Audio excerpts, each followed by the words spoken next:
Bueno, bienvenidos a esta entrevista. Pilar Sordo está con nosotros, conferencista, psicóloga, escritora chilena. Es un placer siempre estar conversando con ella. Vamos a hablar seguramente de cómo nos hablamos a nosotros mismos y de lo que implica esa conversación interna, ese diálogo interno en nuestra vida y cómo impacta en nuestro bienestar emocional sobre todo, pero también obviamente corporal, ¿no? Y cómo cambiarlo, cómo modificarlo. Hola, Pilar. Hola, preciosa. Qué bueno, gracias por estar. Gracias a ti por la invitación, qué placer verte además en este espacio, un placer. Gracias.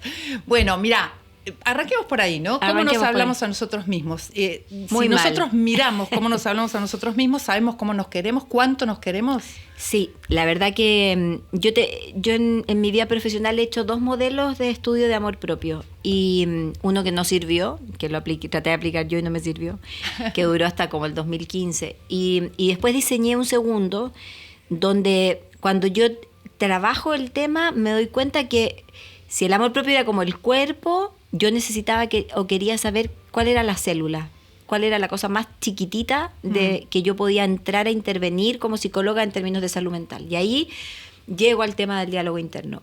Y sí, y yo podría hacer una línea de determinación entre que el cómo me hablo determina cuánto me quiero y cuánto me quiero determina cómo me hablo. O sea, se interrelacionan ambas cosas.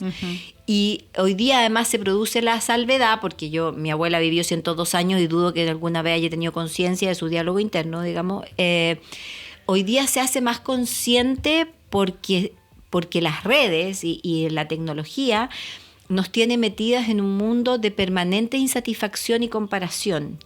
Entonces, como nos empezamos a dar cuenta de que hoy no voy a alcanzar a hacer todo lo que hay que hacer, porque hay que hacer un montón, porque hay que pensar positivo, comer saludable, hacer ayuno intermitente, hacer cardio ya no, hay que hacer fuerza, hay que hacer tanto, y todo el mundo parece tener vidas tan mejores que las mías, que esa comparación o esa sensación, como dice un amigo, yo digo en la conferencia, me levanto a las 6 de la mañana y ya tengo un idiota que corrió 12 kilómetros. Entonces estoy siempre detrás, porque siempre vamos como detrás. Y eso genera que yo tome conciencia de una sensación de insatisfacción conmigo que hace que me pueda dar cuenta o percibir cómo me estoy hablando. Y ahí es donde aparece esta cosa dramática que aparece en el estudio, que de hecho no ha terminado todavía, que es descubrir que nos estamos hablando muy mal. En esta permanente sensación de insatisfacción o de insuficiencia permanente. Entonces, este diálogo interno además tiene algunas características que se mueve como en 3 áreas. Uh-huh. La primera es la física, que es mucho más fuerte en el mundo de lo femenino por los modelos culturales que no te los voy a explicar a ti. Que nos decimos que tenemos esto de más, esto otro de más, la nariz, sí, que la arruga, las arrugas, que el culo, que la celulitis, que la crema, que bueno. Es mucho más fuerte en lo masculino, en lo femenino. Después está el tema cognitivo, el diálogo interno en lo cognitivo, esta cosa como de tarada o cómo no te diste cuenta o debieras haberte dado cuenta o al revés, estuviste súper bien o estuviste en foco y de verdad lo estás haciendo lo mejor que puedes, etcétera. Eso es mejor decirse. Ese diálogo interno es el que debiéramos tener todos, digamos. Y el otro es el social, que tiene que ver con el qué dirán y con el cómo eso impide o no que yo haga o deje de hacer algunas cosas. Esas 3 áreas, hay una que hoy, porque esto puede cambiar, hay una que hoy manda en tu cabeza y que es la que habría que ser capaz de autoobservar y poder detectar si esa conversación que tienes contigo, que generalmente además son frases cortas, no es que nosotros nos contemos cuentos, son como impresiones que se vienen imprimiendo por años y que generalmente equivalen a frases muy cortitas. Y que ni te das cuenta que te las decís. Exactamente, y que yo puedo estar hablando contigo ahora y al mismo tiempo que estoy hablando contigo, yo me estoy diciendo cosas en relación a lo que te estoy diciendo, digamos. Entonces, cuando uno empieza a percibir eso, uno se empieza a dar cuenta que en realidad tenemos una fiscalía en la cabeza, que tenemos abogado defensor, abogado que fiscal, tenemos un juez y yo como ser humano voy a intentar, ojalá, como equilibrarme interiormente para poder llegar a una negociación más amorosa, más nutritiva y pueda cambiar ese diálogo negativo interno a algo que me nutra, me estimule y me haga sentir mejor. ¿Y cómo voy construyendo eso? ¿Cómo hago para lograr esa paz mental que necesito para poder observarme, ¿no? Para poder estar atento a lo que me estoy diciendo y ¿Y cómo lo modifico, no? ¿Cómo lo cambio? Yo creo que es importante ver que el diálogo interno en algún momento pudo ser externo. O sea, pudieron habértelo dicho. Pudieron habértelo dicho. Tus padres, tus hermanos. Claro, y ahora alguien... lo interesante ahí es que te lo pueden haber dicho tus padres, tu maestro, un compañero de colegio con el bullying, lo que sea. Pero lo interesante de descubrir es que si eso externo hizo match contigo, es porque había algo en ti que ya tenía esa sensación, que ya te hacía ruido. O sea, si yo en el colegio, por ejemplo, en todo lo que tiene que ver con los suicidios adolescentes, he estado trabajando que si yo, un compañero le dice a otro gordo, digamos, ¿por qué ese gordo, ese al que le dijeron gordo, lo asume bullying? Porque hay una parte de él que al escuchar gordo hace sintonía con una percepción que él sí tiene. Entonces, ese match que es como, wow, me descubrieron, claro, es lo que hace que yo me sienta violentado o atacado en esta historia. O sea, que digamos, hay una semilla ya puesta en uno. Que sí. Y cuando el otro te dice algo, impacta y se machea y ahí se fija, ¿no? Se queda como de en hecho, vos. ¿Lo crees? Está probado, por ejemplo, que las ideas suicidas tienen 3 componentes de diálogo interno. 1, me siento sola. 2, esto no va a cambiar. Lo que me está pasando no va a cambiar. Y 3, no tengo que pedirle ayuda.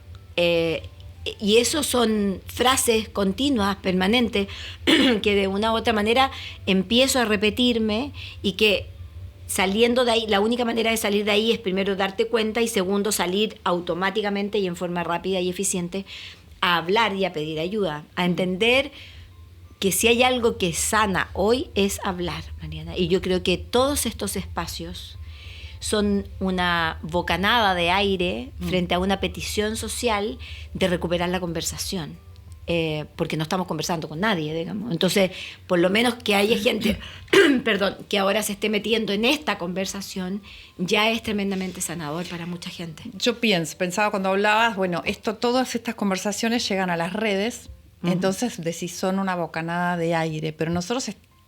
¿Por qué? Porque nosotros estamos en las redes y la tecnología también es causante un poco de esta ansiedad y de esta 100%. angustia y de esta situación de comparación permanente, de sentir que no estamos llegando a nada. Sí, y de hecho ni siquiera la tecnología como grande se restringe al celular.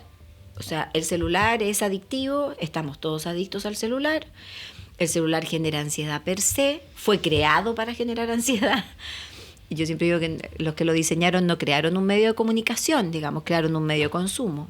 Y el capitalismo se mueve a través de ahí. De pasada nos regalaron el WhatsApp y las videollamadas para que creamos que nos vamos a comunicar, digamos, pero esto es el sistema para consumir hoy día, digamos. Entonces, y por lo tanto necesitaban adictos para que consumiéramos más, porque si no el sistema se muere. Entonces, creo que eso ha llevado a una especie de psiquiatrización de la sociedad, que a mí me tiene muy preocupada además, que es esta cosa de que estamos llenos de diagnósticos. O sea, todo el mundo tiene un trastorno de algo, digamos. Ni hablar de todas las letras, ¿no? Del TDAH, del TDA, del PAS, de no sé qué, de los cuadros de ansiedad, muchos tipos de ansiedad generalizada, crisis de pánico, fobia social, llenos de diagnósticos que mágicamente todos tienen un fármaco que lo acompaña. Me están jodiendo, es broma, que la industria es maravillosa, digamos. Entonces todo se mantiene en esa estructura y te hacen sentir, que es lo que me parece más injusto, que el problema solo lo tienes tú. Es un problema individual. Entonces tú tienes un trastorno y hazte cargo tú de tu trastorno. Y no es un problema individual. Es un problema social que está creado por el sistema que a todos les conviene que se mantenga. Y creo que tanto diagnóstico lo único que genera es la sensación de invalidación, de decir no soy capaz, no puedo. Entonces me tengo que medicar para poder funcionar en un mundo que parece que funciona bien y en el cual yo no encajo. Y eso es mentira si no está encajando nadie. No, el otro día hablaba con una mujer en Uruguay. Uruguay es un país que se caracteriza por tener cierto rango de seguridad bastante alto, ¿no? Bueno, la asaltaron, una muy amiga mía, que está bordeando ella los 70 años. Y ella empieza con un discurso de fragilización, de decirme, es que ya estoy vieja, es que ya me siento no sé qué, es que... Entonces yo le digo, a ver, entiende que aquí hay un sistema que está mal hecho. O sea, tú no tienes ningún problema, tú no estás frágil, tú tienes una vida increíble, eres empresaria, guapa, inteligente, tú no tienes ningún problema. Tú estás metida en un sistema que te está haciendo sentir que tienes un problema tú, cuando el problema es del sistema, cuando empezó a aumentar la delincuencia en Montevideo, digamos. O sea, no es tu problema. Tiene que ver esto con que también estamos más alejados de los vínculos, con que conversamos menos, con que nos miramos menos a los ojos, nos escuchamos menos, nos reímos menos. Totalmente. Sí. O sea, de hecho, en esta conversación nuestras frecuencias cardíacas están niveladas, por ejemplo. Tú estás latiendo tu corazón al mismo ritmo que el mío en la medida que hemos ido sincronizándonos. Y eso tiene que ver con la mirada, tiene que ver con lo que nos queremos, tiene que ver con todo. Bueno, eso es lo sanador hoy día. Total. Lo que hoy día sana ni siquiera es la psicoterapia, como técnica me refiero. Lo que sana es el vínculo. El vínculo cariñoso que yo pueda tener con mis pacientes. Es brutal, porque hoy día yo tengo que quererlos. Además de poder darles herramientas, ellos tienen que sentirse acompañados por mí. Y esa sensación es vincular. Y eso tiene que ver con mirarnos, con sonreír, con esta capacidad que hemos ido perdiendo de asociar, donde yo escribo jajaja y no me río, donde mando un emoticón donde parece que estoy llorando de la risa pero no me he reído nada, o no tengo ni siquiera la fuerza de voluntad para escuchar un audio en el volumen normal, sino que le pongo 1.5 y 2, donde ni siquiera tengo la paciencia de escuchar la cadencia de la voz de alguien porque me mandó un audio de 3 minutos y me parece una exageración. Dios, si esa persona necesitaba comunicarse 3 minutos, necesitaba comunicarse 3 minutos. ¿Por qué lo voy a escuchar? Donde desvirtúo todo el sentido de lo que esa persona me quiere transmitir. No saludamos a nadie para los cumpleaños, mandamos como emoticones para poder mandar regalos. Entonces mandamos flores, la torta, un globo. Y yo digo, wow. Muy poquito todo, ¿no? Y tan... Sabe a poco. Claro, tan cascarita, ¿no? Tan poco profundo al final, que nos va empobreciendo. Entonces, yo creo que hablar es lo único que hoy día sana y que nos contextualiza o nos coloca en una posición de aprender a mirarnos vincularmente de una manera distinta. Hablas del amor propio y hablas de los vínculos. Entonces, digo, el amor propio a veces es como catalogado de que puede ser egoísta, unipersonal, individualista. Soberbio. ¿Cuál es la diferencia? Que el amor propio es intrínsecamente humilde y generoso. Porque, a ver, primero, cuando alguien ya habla de que tiene amor propio es porque no lo tiene. El amor propio se observa, no se conversa. Yo te voy a decir, mira, sí, yo me quiero un montón. O sea, cuando ya te estoy diciendo eso porque yo ya no necesito, o sea, hay algo que no está bien. El amor propio se nota en las decisiones que uno toma y en el cómo el resto te percibe en términos de autocuidado, de autoprotección, y etcétera. Y cuando yo estoy en un trabajo de amor propio, el amor propio tiene cuatro dimensiones, creo que en algún momento te lo conté, sí. Que eran el autoconocimiento, la autoaceptación, el autocuidado y la autoprotección.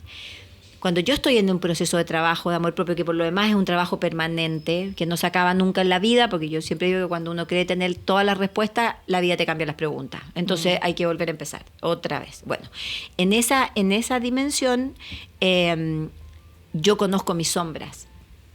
Y como conozco mis sombras, no puedo ser soberbia. Porque ¿con qué cara voy a hablar de las tuyas? Si probablemente además tenemos casi las mismas, en distintos matices o colores o con otra melodía, pero tenemos casi las mismas. Entonces, el amor propio además es profundamente generoso porque primero me cubro yo. Entonces lo que te doy a ti, te lo doy desinteresadamente. No quiero de vuelta, no me interesa. Si me la das, maravilloso, porque me hace sentir querida o reconocida, pero no es necesario, porque yo ya estoy cubierta. Entonces, no voy a necesitar que mi pareja me diga todo el día que me veo linda, porque yo ya lo sé. Ahora, si me lo dice, extraordinario, porque quiere decir que se nota y el otro además tiene la delicadeza de observarme, me siento vista y me refuerza eso. Maravilloso, se hace el match perfecto. Pero si no pasara, porque resulta que él anda distraído, tiene que pagar una cuenta, anda de mal humor, a mí no me va a cambiar el día, digamos. No es que yo vaya a estar diciendo, entonces yo me veo fea porque él no me dijo hoy día que yo me veía bien. Porque establezco relaciones desde la no necesidad. Entonces por eso es tan generoso.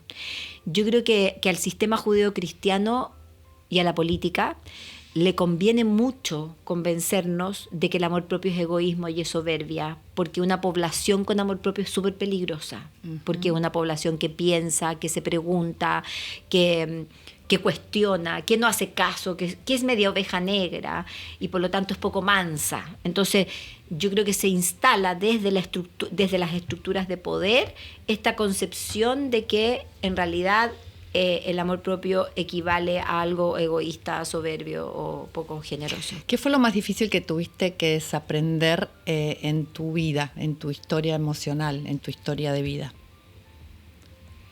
Hay un montón de cosas. El desapego a las formas, por ejemplo. El disminuir autoexigencia. El entender que para merecer cosas buenas no me tenía que autoexplotar, como sobreexigir, así como sacarme el amor haciendo cosas, porque entonces ahí yo me voy a merecer lo mejor. El entender que me merezco lo mejor porque doy lo mejor y punto, aunque eso no sea el máximo, ha sido un tremendo aprendizaje. A mí yo he aprendido, he ido descubriendo y cambiando un diálogo interno súper exigido, súper crítico, de mucho juicio, a algo mucho más amoroso, nutritivo y mucho más liberador. Y yo creo que tiene que ver con el paso del tiempo. Yo creo que el paso del tiempo determina otras miradas. Yo decía en una entrevista con María Laura, me quedan 20 navidades, digamos. Y había gente que decía, ay, pero si ya no sabe. Obvio que no sé, pues si no es que he tomado la decisión que en 20 navidades me va a morir, pero más o menos dentro del rango de edad de mis papás, si saco un promedio, me deben quedar 20 navidades, debo estar más cerca de las 19. Que me sirve más decir navidades que decir años, porque si digo 20 años suena un montón, entonces 19 navidades me hace mucho más consciente del presente y por lo tanto de cómo los quiero vivir, digamos. Y me conecta más con el goce y como con el disfrute. Yo insisto que cuando uno tiene conciencia de muerte, desarrolla conciencia de vida. Entonces, y en eso el diálogo interno me parece que hay que reformularlo y amorosearlo lo más posible para que sea más hermoso y más nutritivo. Se habla mucho del presente, de vivir en el presente. Sí. Difícil tarea. Difícil tarea. ¿Por qué es tan importante vivir en el presente? Eso también tiene que ver con la edad, con ir sintiendo que los proyectos que quizás te planteaste en algún momento fueron muy distintos a los que después viviste. Porque es lo único que hay nomás.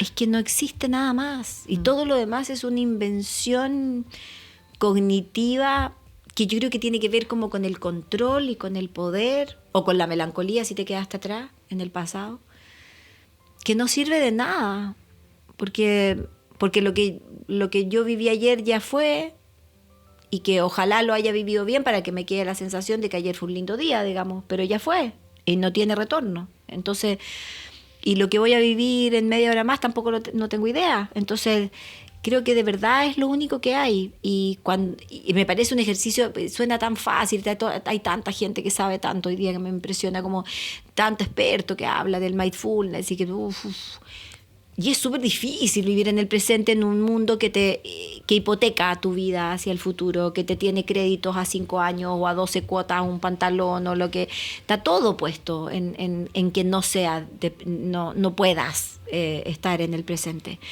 Sin embargo, yo creo que en la medida que uno se va autoconociendo y vas dándote cuenta dónde está lo importante y lo accesorio en tu vida, vas anclando en entender de que no hay un lugar donde llegar, y al único lugar donde sí vamos a llegar, que es a la muerte, digamos, no hay ni una duda, que es el único lugar real. Todo lo demás debieran ser elecciones o decisiones lo más conscientes posibles y ojalá desde el disfrute, digamos. ¿Sos espiritual? ¿Crees en la espiritualidad? Mucho. Creo mucho en Dios. Le llamo así, digamos, como energía universal. Y creo que hoy no se entiende la vida sin la espiritualidad. O sea, yo creo que incluso la psicología como ciencia ya no alcanza. si uno no se pega como un upgrade hacia el contacto con la naturaleza, hacia esta sensación de sentido de trascendencia, de preguntarte para qué haces las cosas, de enfocar o conectar con un propósito. No, me parece que hoy día es muy difícil porque todo aniquila tu identidad en eso. Entonces, me da tengo la convicción de que cuando uno tiene como una conexión como con el alma, que es este ente que hace que sea lo que soy, porque lo que soy no es lo que pienso, lo que soy es una mezcla entre lo que pienso, siento y hago, digamos, pero aún así soy mucho más que eso. Entonces, eso que soy, que yo lo considero que está metido como en el alma, que de acuerdo a mi acompañamiento en personas que yo acompaño a gente a morir, la podría ubicar en esta zona. Y no es menor que cada vez que uno va a hablar del corazón, automáticamente lo que hacemos es poner las manos acá, digamos. Es como el gesto automático. Yo creo que aquí es donde está nuestra identidad y es la que creo que estamos llamados a descubrir. Yo creo que vinimos a saber quiénes somos y a poder ser ese quiénes somos en nuestro máximo potencial. El silencio es algo que vos mencionas también mucho, ¿no? Buscar el silencio, que hay tanto ruido externo que nunca es tan fácil hacerlo, pero que quizás es bueno tomar conciencia de eso, ¿no? Es que el silencio no es ausencia de ruido. El silencio es como cuando uno conecta un cargador. Es una conexión que yo hago conmigo y yo puedo estar en una fiesta electrónica y estar en silencio, digamos. No necesito irme a Bali. Me encantaría ir a Bali, no he ido nunca, pero no necesito estar en posición de yoga ni en meditación para poder estar en silencio. Puedo estar en el subte, puedo ir en un ómnibus. Necesito solo querer conectar. Y el silencio tiene algo que es súper tremendo, a mi juicio hoy día, que es que devela. Entonces a la gente le da mucho miedo, porque el silencio muestra qué es lo que pasó en pandemia. Y yo soy una convencida que hay una sensación en la población, y voy a hablar del mundo que yo estudio, que es el hispano, que siente que se traicionó, porque en pandemia vio cosas que no tuvo el coraje de ejecutar.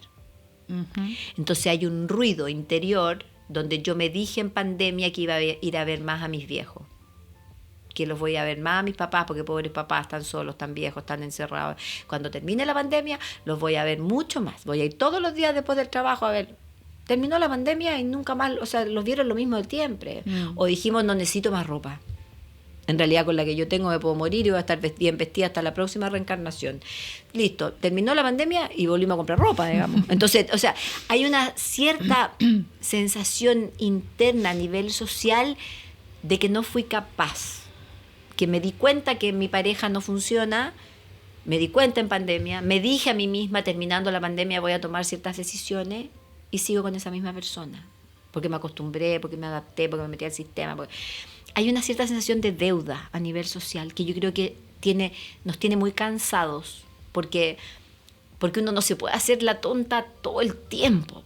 Uh-huh. O sea, en algún momento ese silencio te va a develar. En Chile tenemos una cosa con los temblores, por ejemplo, que cuando tiembla, automáticamente tu cabeza se va a una persona que no fue controlado. Ahora, lo terrible es que se te vaya a tu amante, ¿me entiendes? Y no a tu marido, pero pasa. Entonces hay mucha gente que con los temblores fuertes en Chile descubre cosas porque la precipitación del miedo te coloca en la urgencia de descubrir o de develar situaciones de decir, ¿y por qué pensé en esta persona? ¿Por qué se me fue la cabeza a este lugar y no a este otro que era donde se supone yo tendría que estar preocupada de saber qué pasó? Y así muchas cosas. Entonces, el silencio es como el silencio te invita a la pregunta una respuesta y la respuesta una decisión. A mí me parece que ese juego hoy día es súper peligroso para mucha gente. ¿Qué nos pasa a las mujeres? Y digo las mujeres porque tenemos muchos cambios en la mitad de la vida. Uh-huh. Y es como una especie de antes y después. Hablaste antes de la edad también y del paso del tiempo. ¿Cómo lo podemos encarar para que sea realmente constructivo para nuestra vida? Porque a veces desordena mucho ese cambio y es muy difícil de llevar adelante. Por ahí, nosotras que ya lo pasamos, podemos acompañar a algunas que lo están iniciando, ¿no? Sí, es que Ahí te voy a hacer una contrapregunta, pero Sí, ¿a ti no te parece que llega un momento en que las mujeres hacemos como un viaje de retorno, Mariana? Como que salimos hacia afuera, sobre todo las que hemos mujeres más alfas, digamos, que hemos mantenido hogares, que somos jefas de hogar, que tuvimos que sacar adelante a nuestros hijos más bien solas, por lo menos en términos económicos. Entonces estuvimos muchos años como en el rendir, además en el estar metida en un mundo que tradicionalmente se dijo que era masculino, y como que llega un momento en el que uno tiende a soltar eso y hay un viaje como de regreso, como de volver a preguntarte, bueno, ¿y qué quieres tú? ¿Y qué te gusta a ti? ¿Y cómo te quieres sentir mejor? Entonces empieza a importar menos lo que el otro piense. Tú empiezas a priorizar cosas que por ahí antes, en la complacencia de los otros o a los otros, no hacías. Te empiezas a dar gustos, que a lo mejor te vas a comer una barra de chocolate y ya no te va a importar saber que eso se va a ir directo a tu panza, porque tienes ganas. Como que yo siento que hay una invitación en cierto momento en la identidad femenina y a lo mejor también en la masculina, y estamos siendo injustos, y los hombres también, lo masculino también tiene ese mismo viaje, pero con lo hormonal nuestro, claro, con la menopausia. Igual los hombres también tienen ese cambio, pero de eso no se habla demasiado. No, y se nota menos también, es menos brusco en términos de sus cambios corporales, de cómo les cambia el cuerpo, etcétera. La testosterona les ayuda un montón, digamos, claro, a mantener este proceso. A nosotros no. La baja de estrógenos a nosotros nos jode un montón, en huesos, en piel, en luz, etcétera.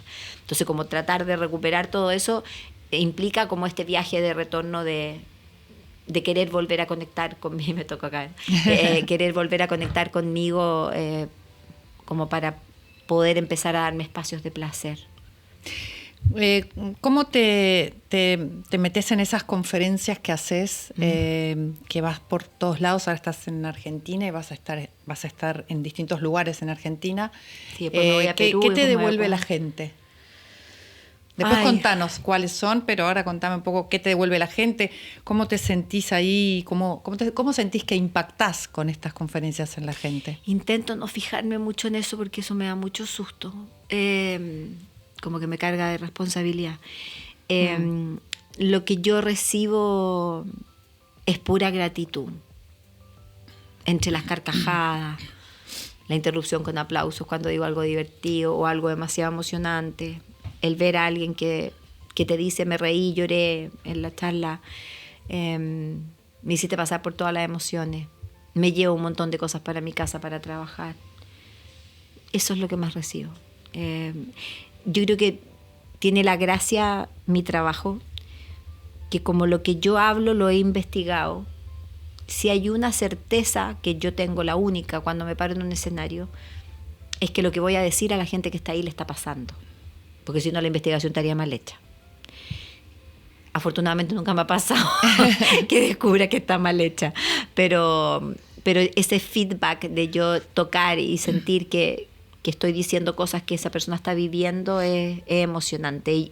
Y yo de verdad intento centrarme como solo en la siembra, y trato de hacerlo como bien a ciegas porque creo que ese es mi propósito y porque creo que si tengo el privilegio de ver cosecha, lo agradezco profundamente, pero no está en mis objetivos. Yo durante mucho tiempo, por ejemplo, me preocupaba un montón de saber cuántas entradas se estaban vendiendo.